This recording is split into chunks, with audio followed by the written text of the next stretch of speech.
Ай, красавчик. Красавчик, молодец. Қашанғы біреудің үйінде квартира жалдап тұрасың, енді сен квартираны ұстан. Сен адамдарға үй бер. Өйткені Алла тағала сенің көз жасыңды, сенің осы қайтсем де баспаналы боламыз, қайтсем де жетеміз деген сөзіңді естіді ғой. Халықтың қалауының арқасында. Алла екіншісін себепші болғансың. Екіншісі осы халықтың әйтеуір жиып тергені бар.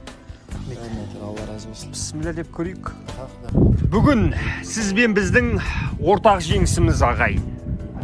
Қазақтың ауызбіршілігінің арқасында небәрі бір айға жетер-жетпес уақыттың ішінде Алаштың бір азаматын баспаналы қалдық. Естеріңізде болса, Азамат Оразбектің тағдырын көрсеткен болатынмын.